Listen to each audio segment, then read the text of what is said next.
Hey everybody, what is up? It is Dr. Vibe here, saying you are blessed and highly favored. You're a magnet for miracles and your solution for someone's problem.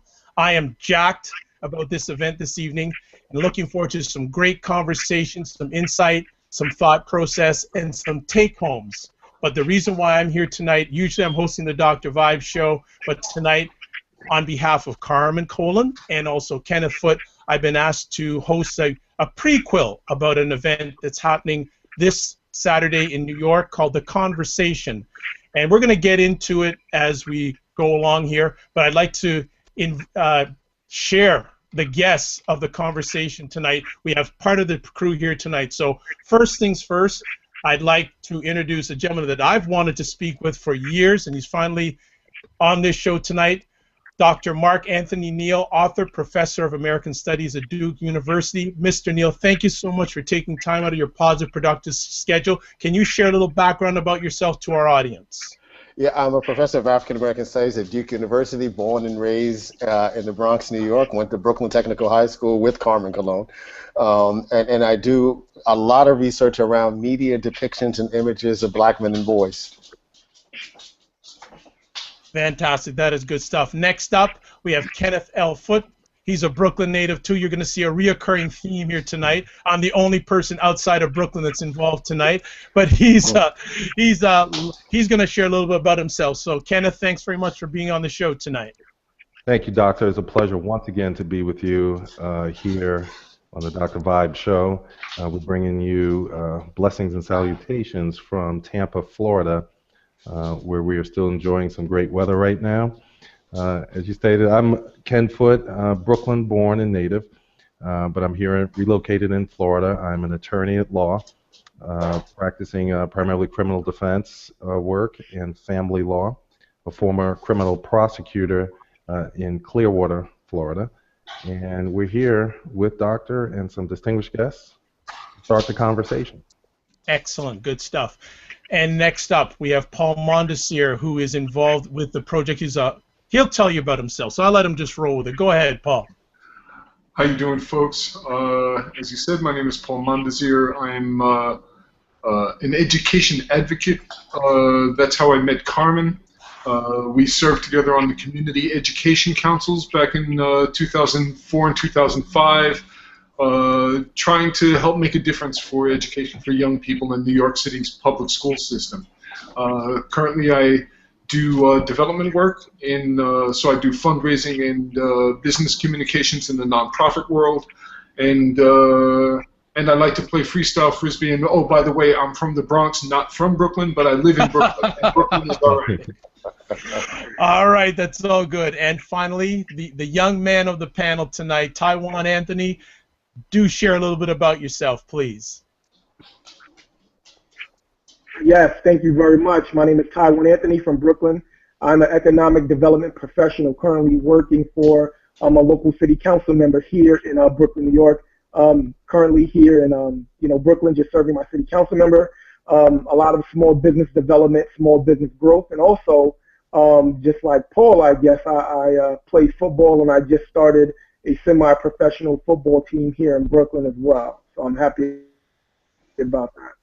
Excellent, good stuff. Well, before we get really into the conversation, based on the conversation tonight, Ken, I'd like you to give a little bit of background for our audience about what the conversation is all about and how did it come into being. So this Saturday, people who are going to see it down the line when the video comes out, what is the conversation all about? What was the why behind it?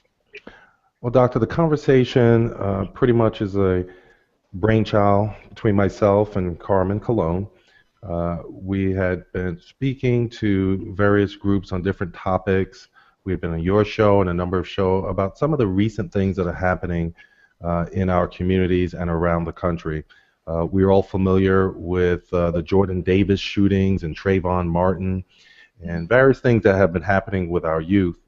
And Carmen and I had a few discussions with regard to how we reach some of our young people today.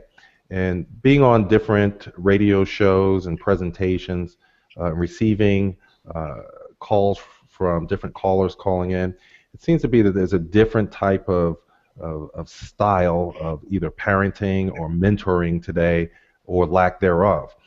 And as a result of that, Carmen and I had discussions about back in the day. Back in the day, I'm from Brooklyn, New York, born and raised there, moved out to Queens, went to school up in the Bronx. I've been all around the city. And some of the things that Carmen and I would talk about were some of the things that we did back then. For example, playing stickball, playing double dutch out in the street, turning on the fire hydrant. You know, that was my water park that we had on Franklin Avenue, was turning on the fire hydrant. And things, playing handball in the schoolyard. Things like that today, even I learned from my own children, but to hear young people today, no one's out in the playgrounds. No one's playing handball. No one's playing double dutch, But back during those times, there was a place for the young people and a place for the old people. And the older people would be out there and they'd be talking their stories, and you mind your business. You didn't get involved with that, but you could hear different things. And some of the men that were around, whether they were playing dominoes or checkers out in the park, or just sitting out on something that we knew as the stoop. You'd sit out there and you would know what's going on in the neighborhood. You would know what's going on with different families, and you learn things. And so that's what we call the conversation.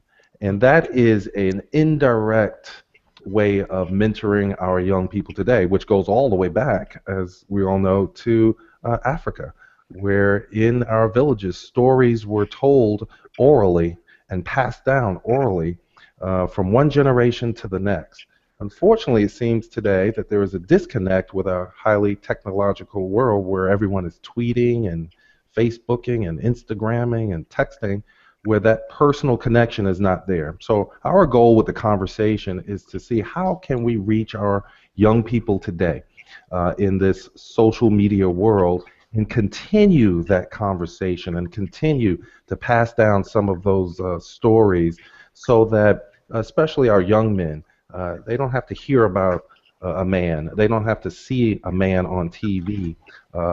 They can see someone in their community. And I felt that if we got some of our professionals together, some of our people that are moving and shaking in our communities, not only in New York, but around our country and around our world, if we can come together under this common banner of high-tech social media, maybe we can interact with some of our younger people, hear what's on their mind, and let them hear what's on our mind, and hopefully continue what was successful for me to bring me where I am today, continue that, but just in a different layout. So that's what the conversation is about, Doctor. All right, thanks very much. Mark, what is your why to be involved in the conversation? Well, I think it's always important to try to find mechanisms in which to share and to give back. I was struck by Ken's comments about, back in the day in the stoop. And in some ways, back in the day, the stoop was our Twitter. The stoop was our Facebook. Mm-hmm. And so we really just have to find strategies to take what we were physically raised on, those kind of physical proximity and intimacy that we had in our communities, 20, 30, 40 years ago, and be able to translate that into this new technological framework, right, on these kind of platforms. I think the work that you do, Dr. Vibe, is important in that regard. And I think part of what the conversation is about is that there needs to be a both-and model. We need to be able to do the work that we do across social media because that allows us to actually connect with folks that we would never be physically in the same place with. But at the same time, we need to be able to have that physical space where particularly young men see us up close, can touch us, can smell us, can hear us, can breathe us, and all those kinds of things, because we remember that was what it was like for us, dealing with our fathers, uncles, and other father figures, our mothers, and other, matriarchal figures that we grew up, in these places that helped create who we are today. Mm-hmm. How about yourself, Paul? Well, for me, twofold. I got involved with the project primarily because of a call from Carmen Colon. She's someone who I respect tremendously from our education work together, and I know that her heart is in the right place when it comes to being able to help to facilitate a discussion, of a more nuanced discussion of some of the issues that we are facing collectively, particularly as men of color in our society. We are living in times that are both troubling in certain ways, but also really amazing.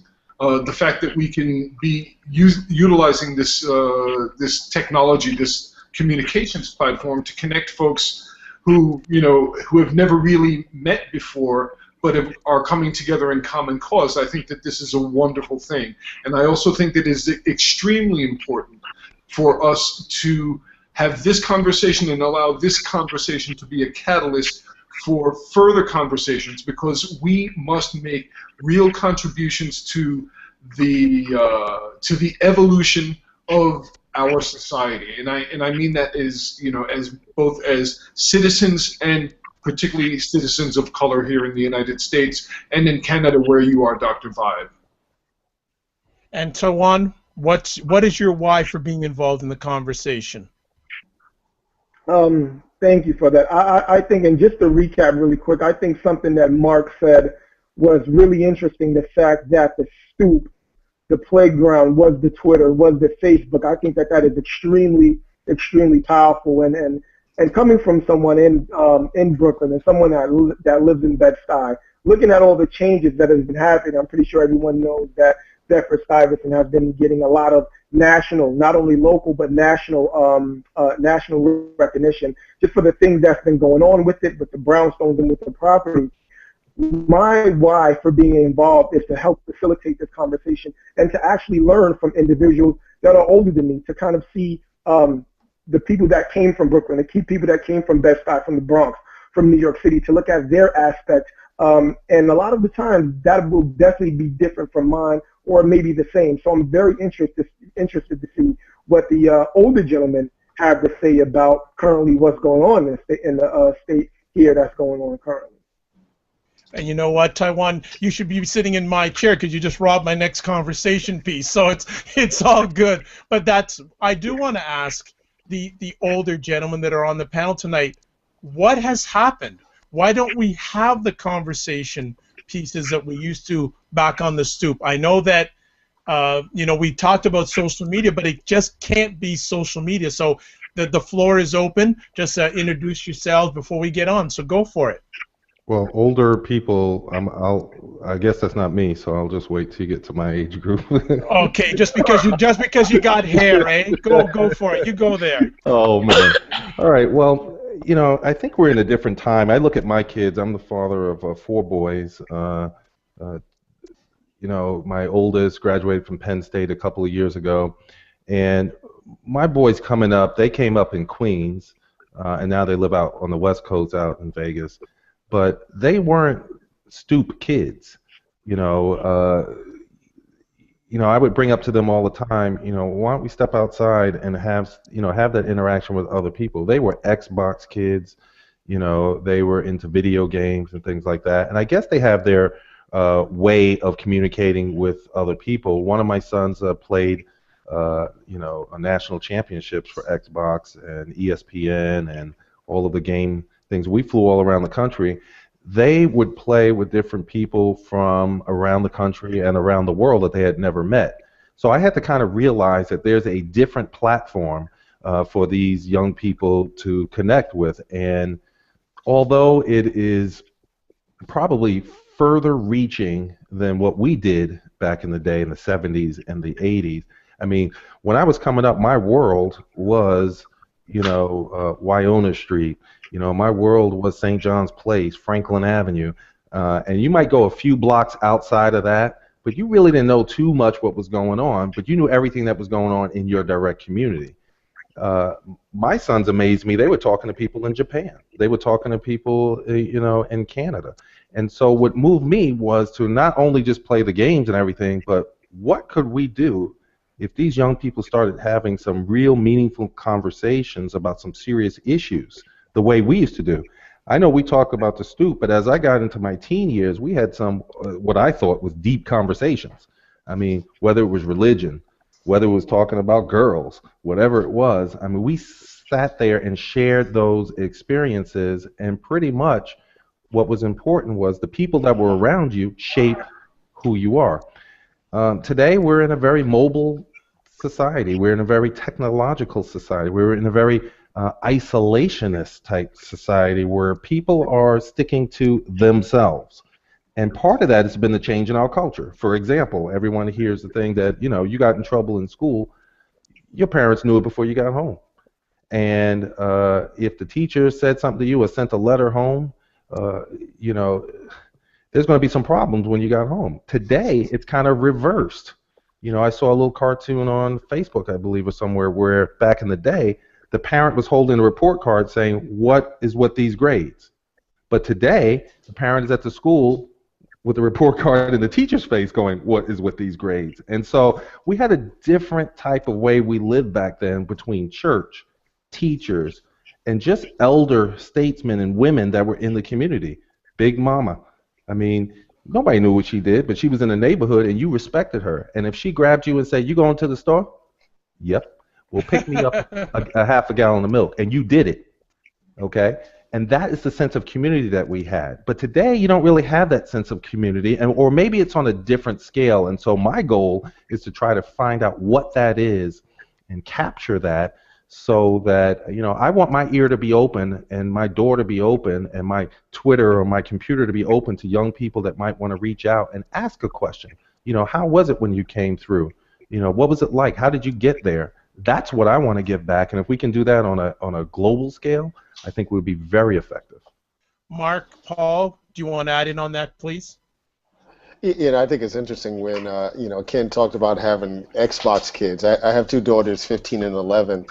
And the most important conversation time that I have with both of them is when I'm in the car driving them to school or some sort of after-school activity, because I don't have those kind of spaces. They're also kids who, they don't know nothing about going outside to play. Back in the day with our parents, particularly if they wanted to get us out the house and from watching TV all day, right, they would tell us, to go outside and play.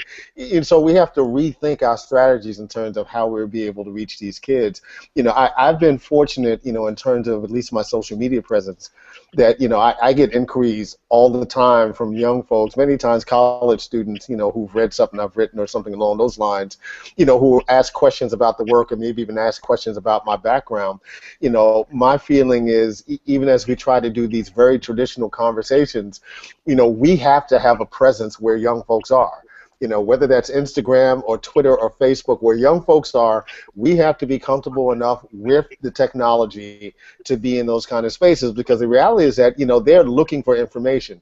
They're looking to have their questions answered, and if we're not there with them, they're going to get whatever answers they can get. So we almost have to make it our duty to make sure that we're available and accessible to young folks in these spaces that we're not always comfortable with, right? The language around the technology, this idea of digital natives. I mean, all of our children are digital natives. They don't know a world without handheld technology. We're the digital immigrants, right? And we're still looking around and trying to find our comfort zone in this space. But if we want to go forward and build with young folks, we have to get as comfortable as possible in this space as quickly as possible. Paul, do you want to build on that too?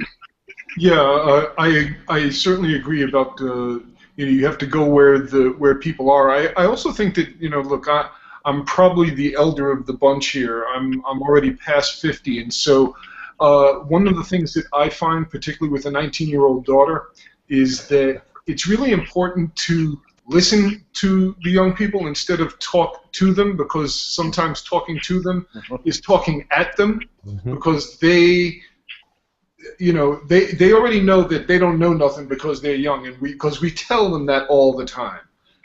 And so the key element that I'm trying to get to here is the idea of having open conversation, open dialogue, where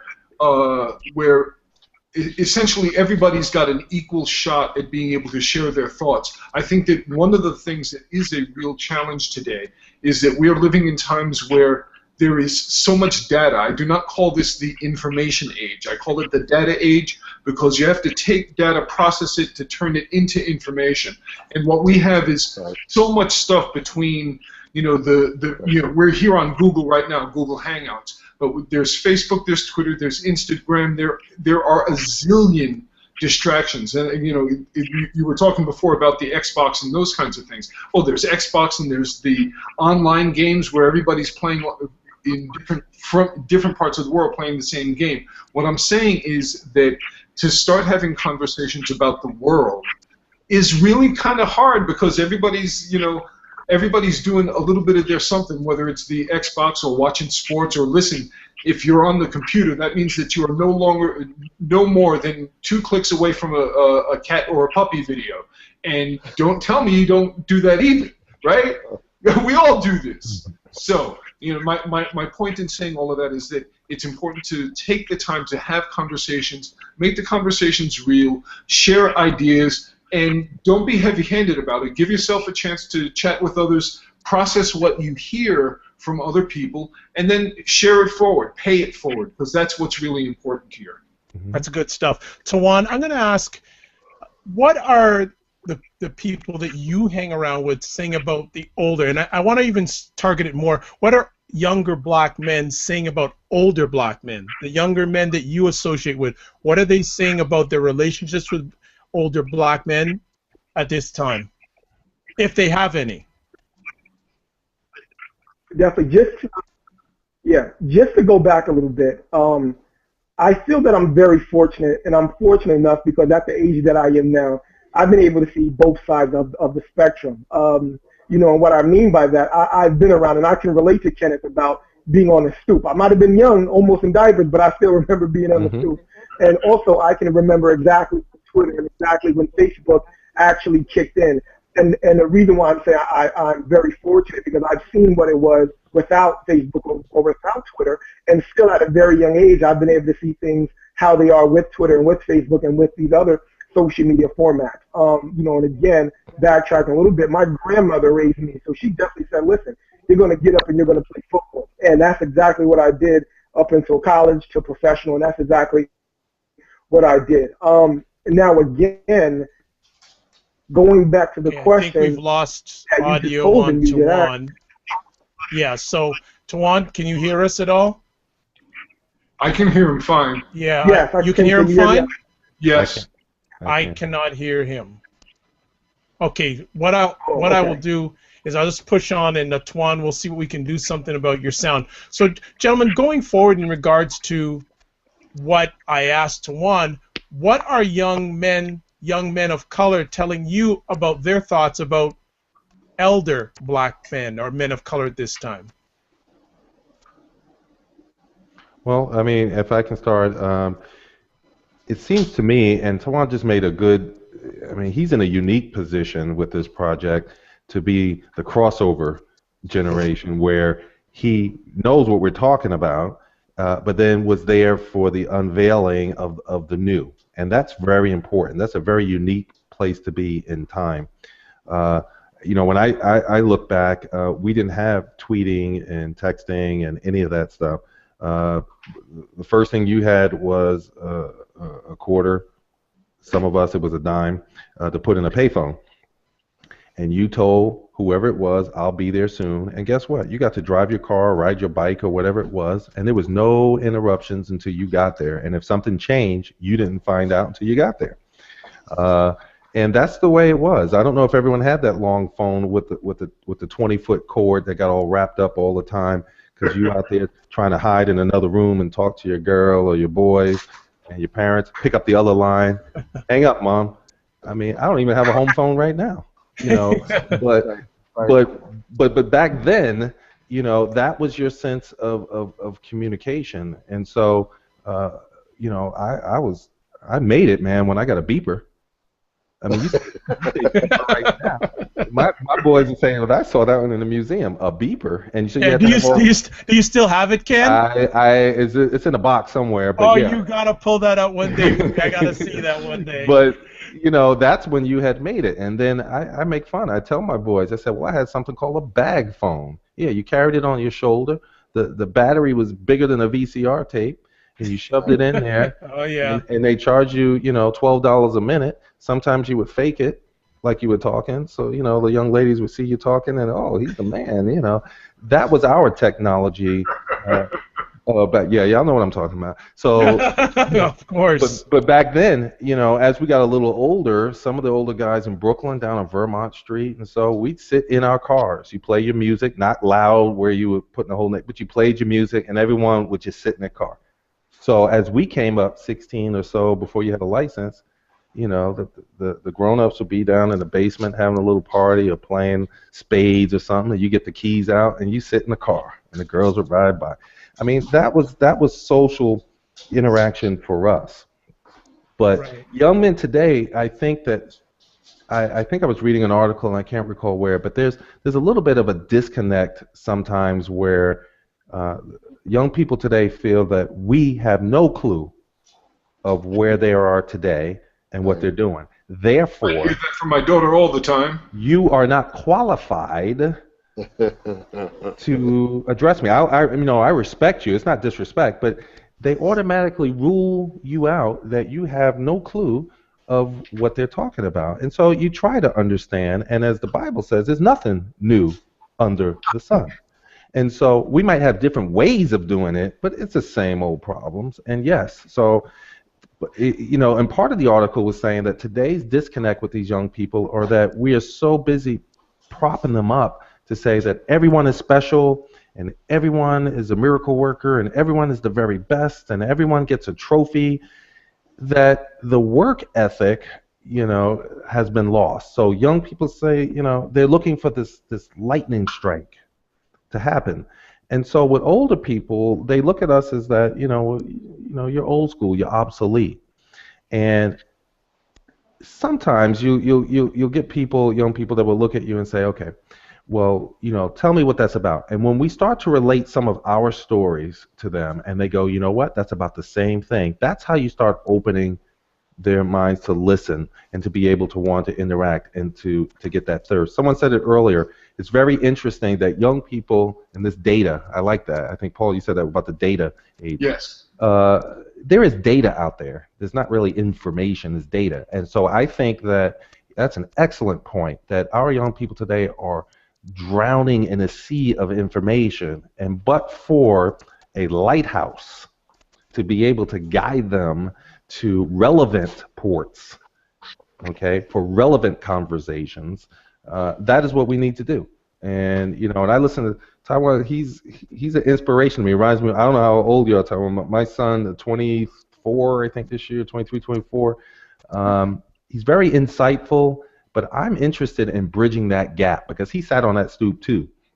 He was in Right. diapers too, but they remember when. And if we can show the relevance and the importance of that, we didn't have electronic gadgets. Today everyone's walking around. You sit at the dinner table, if they're at the dinner table, and going like this. Everyone's tweeting and texting. And I said, put the phones down. Everything has to go down. And look at each other and be able to have, even if it's a 10-minute conversation, I think that that's important. Okay. Mark, what are young people, because you say a lot of young people come up to you, share with you, ask you questions. What are they telling you about their relationships with the older people in their communities?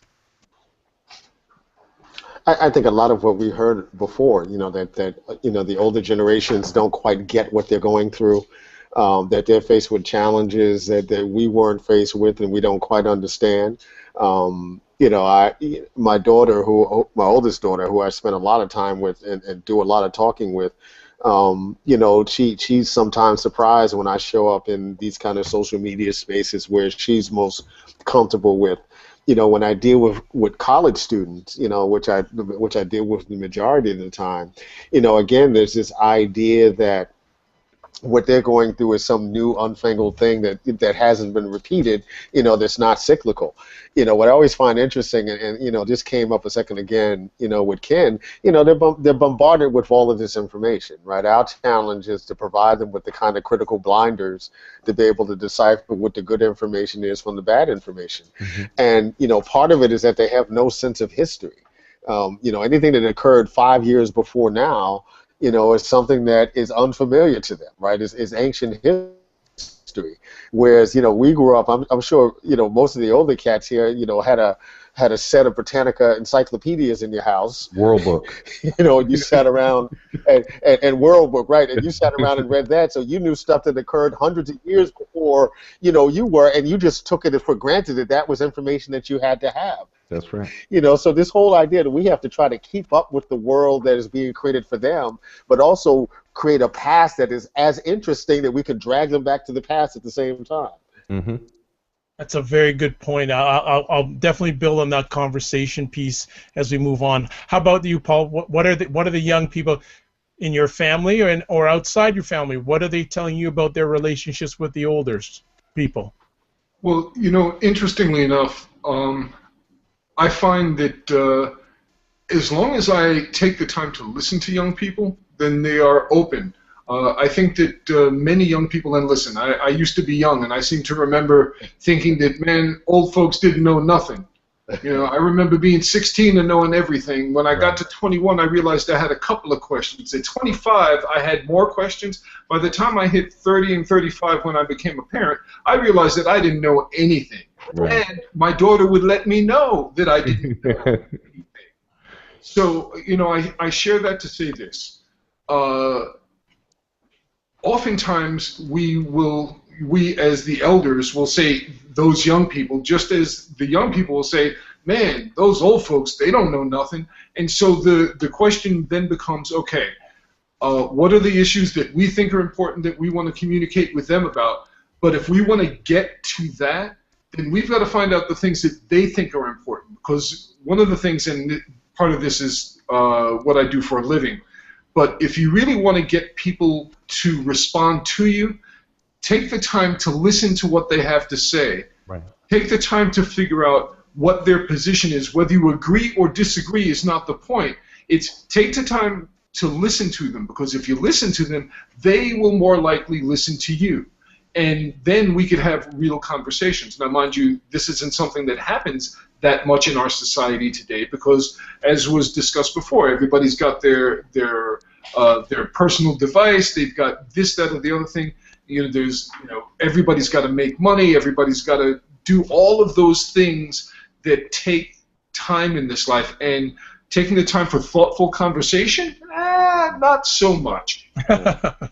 Hey, I see, Mark, you're nodding your head about that, so you're more than welcome to add on to what Paul is sharing. No, I think just to reiterate again, and Paul has said this a couple of times, I mean, we just have to get better about being able to listen to young folks. They're telling us stuff all the time, even in their habits around social media and handheld technology.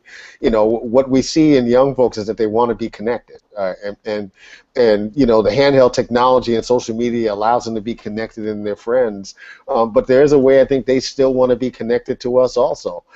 Again, to be able to do that on their turf is important, but we also have to open up a space to allow them to talk to us on our turf, where we're much more comfortable also. Just want to add in before I go to Tywan, and Tywan, can you hear us okay? Yes, I can hear you perfect. Can you hear me? We can't hear him, unfortunately. Can everyone else? I hear him. I can hear him. For some reason, I can't hear him, but that's okay.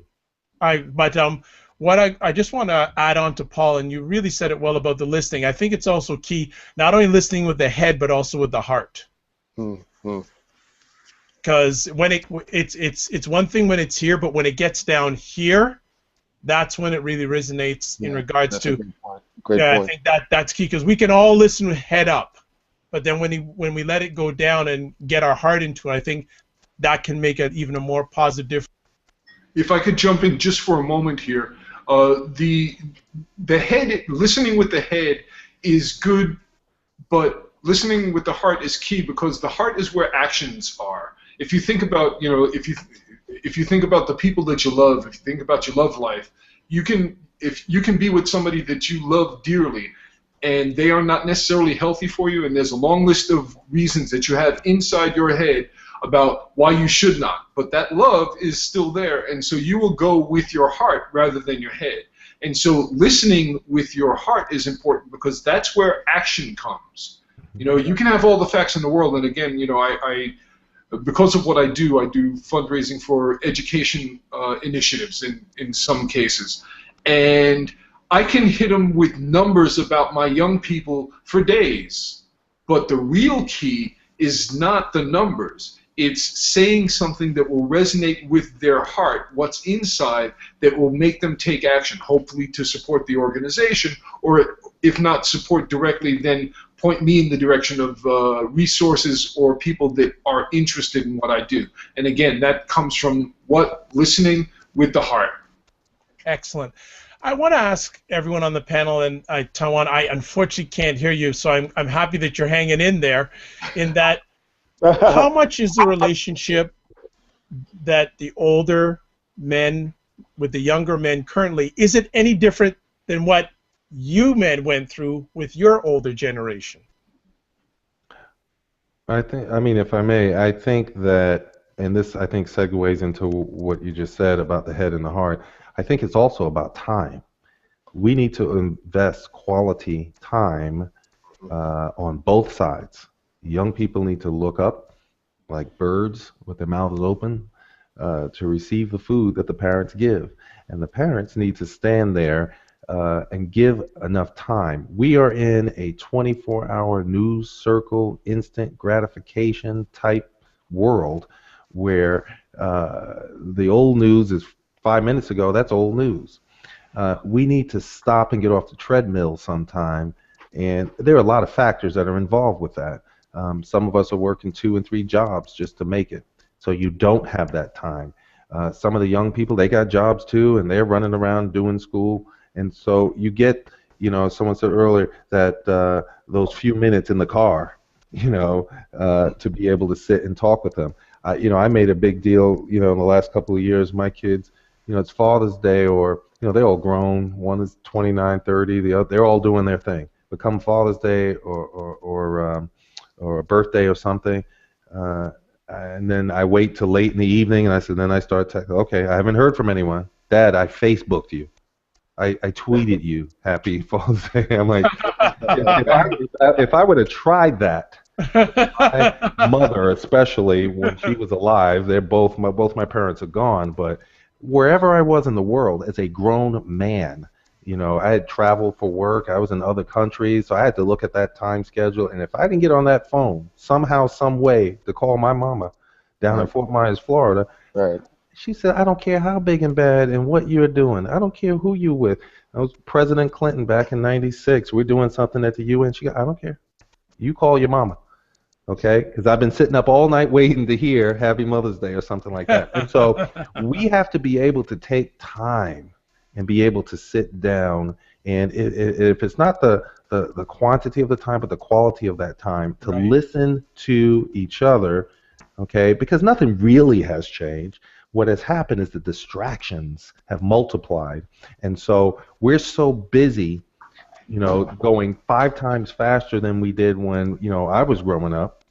I don't see as much production, though. We have all this technology, but I thought we produced better things back then. It was quality. We didn't have, music, where we had synthesizers and all that. We were in the parks playing music, back in Sugar Hill Gang and all that. And if you didn't cut that record just right, you were going to hear it from that crowd. Today, these young people, everything is talent, but, you got to come back to old school ways of a work ethic and be able to sit down and say, I want to hear. I want to learn. Because some of the older people, how I came up, is if older folks that knew what they were doing, they wouldn't waste time, as they said, on you until you sat down, okay, and gave them that time and that respect to want to listen. If you didn't want to listen, they would not impart to you those jewels and those words and those nuggets of wisdom. You had to want it.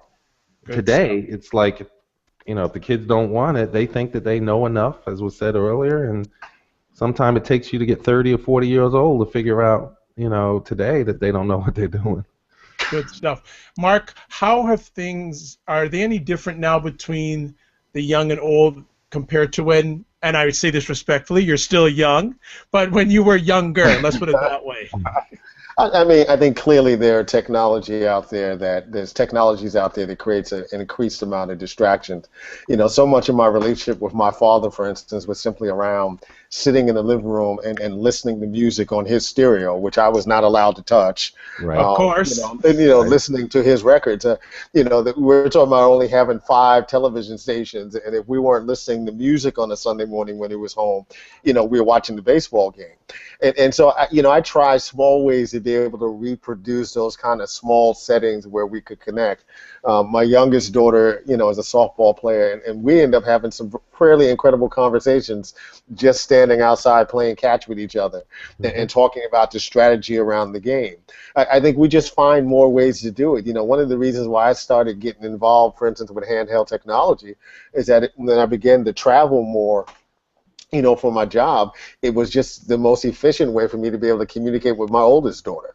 And so we just began to communicate back and forth by sending text back and forth because that was just the technology that was available at the time. So I don't think, you know, the relationships are still the relationships, right? We just have to be, you know, flexible enough to be able to make sure we maintain those relationships across multiple platforms. You know, we know about the technological platforms, you know, but sitting in the living room, like the stoop that we talked about earlier, you know, all of us who still go to barbershops to get our hair cut, you know, that's one of the places where we remain connected, right? That's another, the barbershop is just another platform, just like Twitter and Instagram is. That's correct. That's Paul? true. Go ahead. Yeah, no, it's interesting. I actually was at the barber today, and I'm going tomorrow. one of those, yeah, nice and clean, right? Yeah, well, I beat you all. I do mine every morning at home. There you go. I'm with you, doctor. I'm with you right there. All right. All right. Yeah, man, listen, I cut it close because the bald spot is more apparent. But Oh anyway, my! Well, just just get rid of all. Just have one bald spot, not just one prominent. no, I'm not ready for that yet. Okay. But bald is All cool. right. It's all right. There's there's an identity thing going on there, but I ain't going there. So anyway, what I was going to say is that one of the things that is interesting about the barbershop, and if you haven't seen the movie, you should. The thing with the barbershop is that it is the place where folks will talk about whatever the issues are. Yeah, a little bit of you know, breaking each other's chops and things like that. Talking about the Knicks, which is kind of hard. Ouch. But you know. It is an important place. I've been getting my hair cut up on 125th Street for, oh man, I'll date myself, but we're looking at 20 years probably. Wow. And I've been going to the same basic, you know, I've had like 2 barbers since like 1990, oh God, 2 barbers since 92. Whoa! Yeah, really. It's like one passed away, may rest in peace, Sanford. He was a great guy. But then his partner has been cutting my hair since. And the point is, though, that is a common space, but it is, relatively speaking, uncommon for us to have places where particularly men of color can sit down and have a thoughtful conversation about the issues of the day. That's not something that happens that often in many places. You know, it maybe at a family gathering, you know, after people have finished eating and having a beer or two or whatever it is, you know, maybe there's a conversation there, but it's not that common. And so, you know, I guess what I'm trying to say once again is that I am really pleased to be a part of this project because I hope that it can be the catalyst for further conversations. I really do think that that is important. That's good stuff. Tywan, can you hear me? Yes, I can hear you perfectly. Can you hear me? I can't hear him. Can anyone on the line hear him? I can Yes, hear. I can hear you just fine. So if he can just speak to question, we've all talked about the barbershop as a common place. Where is a common place where young men of color get together? Is it the barbershop? Is there any common place? You know, outside of a club, do they get together at any common place? And anyone can answer that. And if Tywan can just speak it out and convey the information to me, that'd be great. Yeah, just so exactly, you know, the barbershop was a really good So analogy. Mark and Paul, if you can just convey what he's saying. Yeah, he was just saying that the barbershop is a really good place, you know, to connect. That's interesting, and that seems to be for men of color the core place. And look at how many years that's gone on for. Well, that give is a quick. amazing. That is really amazing. Well, we're coming down to near the end of our time together because we don't want to give away everything that you guys are going to talk about on Saturday. We could go on for a while, but I just want to ask each one of you gentlemen, outside of, well, maybe even Taiwan, if you were 20 years old right now, young black man, 20 years old, what would be your thought process, and what would you do that was different than when you were 20 years old as a young black man? I'm too old to answer that question. Get out. What would you do different if you were 20, a young black man, 20 now, with the knowledge that you have now? If we could do a time machine flip, what would you be doing as a 20-year-old black man now with the knowledge and the journey that you've been through already? You know, the one thing that I would do, you know, if I could talk to my 20-year-old self, it was to identify what my passion was in life as quickly as possible, and then live my life enjoying pursuing that passion. You know, if I would have had the chance to do what I do now and been able to make that decision 10 years before I did, you know, not only would my skill set be that much more accomplished at this point in time, I probably would have had a much stressful and even more rewarding than it's been so far life. I really, that's something I tell young folks all the time. You know, I understand the money chase. We understand that part of it and wanting to be comfortable and have material goods, you know, but you have to make a decision about what you're passionate about and to be able to pursue that as your kind of life goal, as opposed to just taking a job that pays you money. You know, lots of folks kick jobs and find themselves at 50 years old wondering where the time is when and how come they're not happy with all these material things that they have. Good stuff. Tywan, also you can give your answer to one of the two gentlemen, either Mark or Paul, and they can convey it, what you would say. So what would you do, because you're not 20, but you're closer to 20 than most of us on the line here, what would you do if you had a chance to roll back the time machine and be a young 20-year-old black man? Well, just like what the gentleman before said, definitely kind of going back and pursuing those passions, and even at the age that I am now, you know, looking at those passions and kind of looking back to say, listen, these are the things that you focus on. These are the things that you need to concentrate on, and these are the things that you need to go over. And everyone who's online, do work with us. We can't hear him, but it's important that he is part of the conversation, so we do it by any means necessary, as a group used to say. Okay. I think he finished. Can someone capitalize what he said? Go ahead. Either Paul or Mark. Is that one on me? Yeah, you're the man. Oh, man. He said good stuff. Don't put me on the spot. Okay.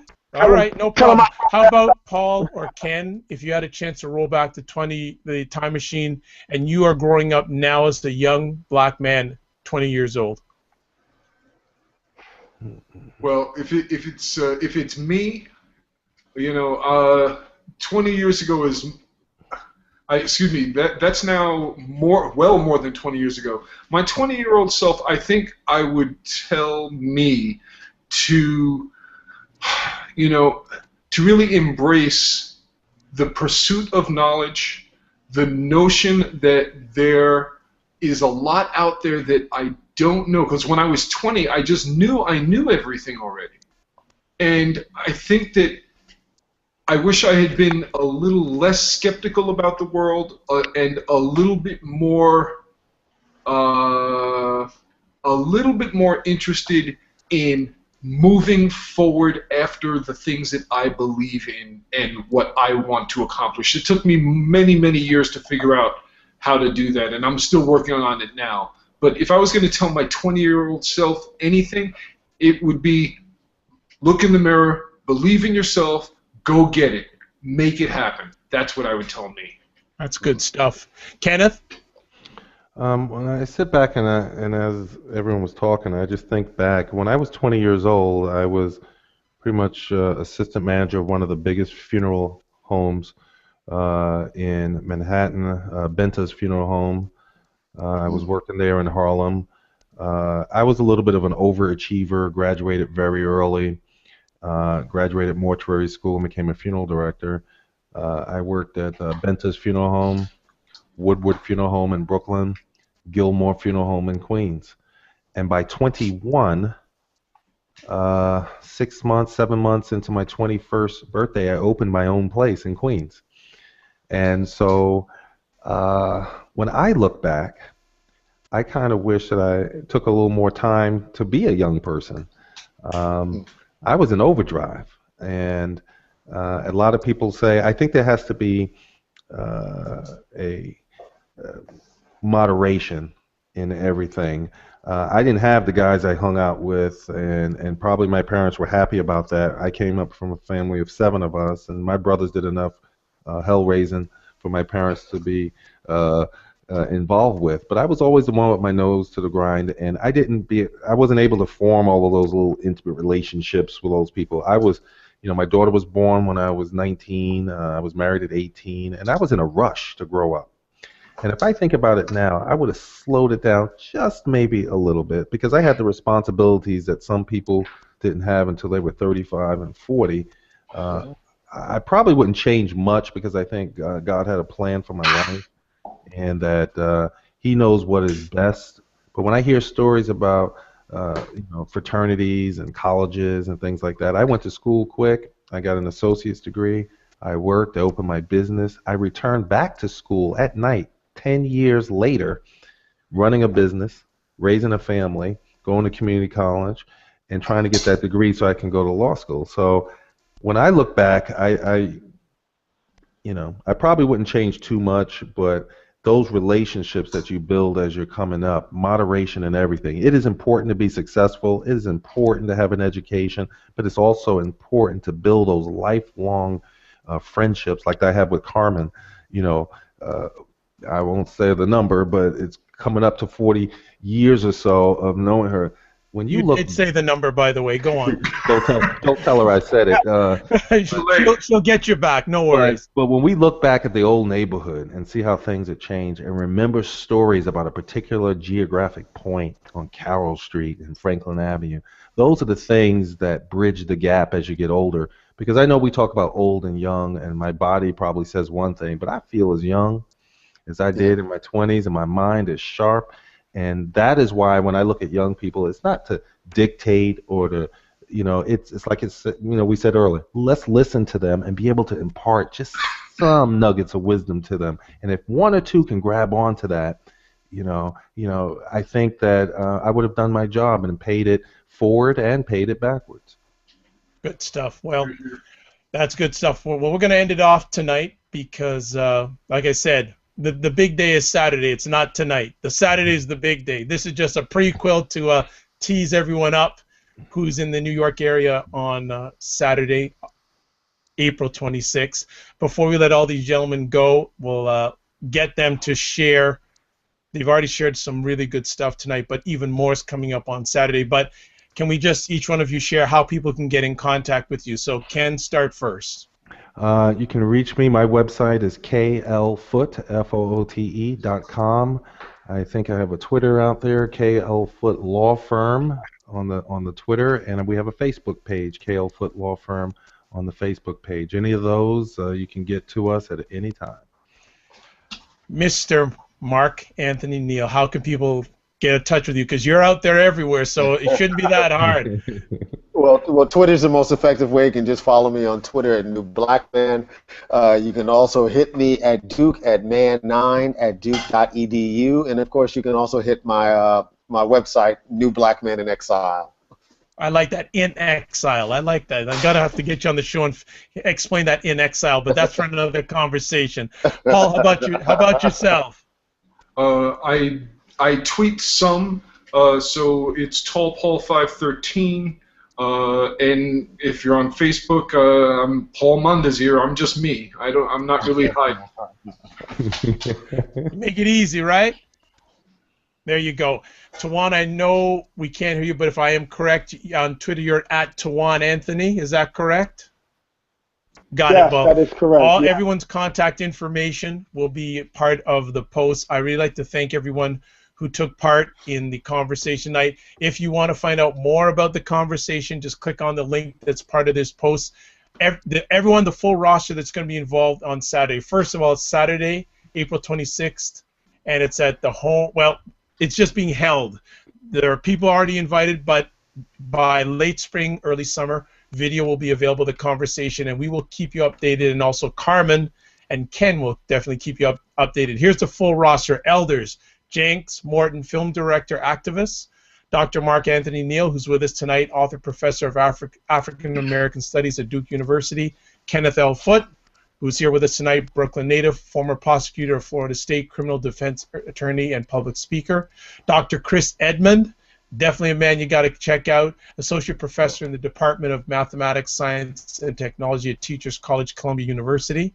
And then the young squires, Elijah M. Brown, playwright, producer, director of the play Man Up, and also Tywan Anthony, who's with us tonight, real estate and economic development professional, founder, player of Bedford Stuyvesant Crusaders. I got to find out about this football team. That's got to be a story in itself in Bedford. That's a good stuff. Myself, I'm Dr. Vibe. I'm the host of the Dr. Vibe Show, also host of monthly Google Premium member hangouts for the Good Men Project, one of the most viewed men's sites in the world, which gets about 20 million page views a month. So, on that note, we'd like to say you're blessed and highly favored, you're a magnet for miracles, and you're a solution for someone's problem. And I will say this to every man that's out there, as one of my boys in Oakland said, quote, "Time never lost a fight." On that note, God bless, peace be well, and keep the faith. Good night, everybody. Make it out on Saturday. Thank you, Dr. Vibe. Thank you.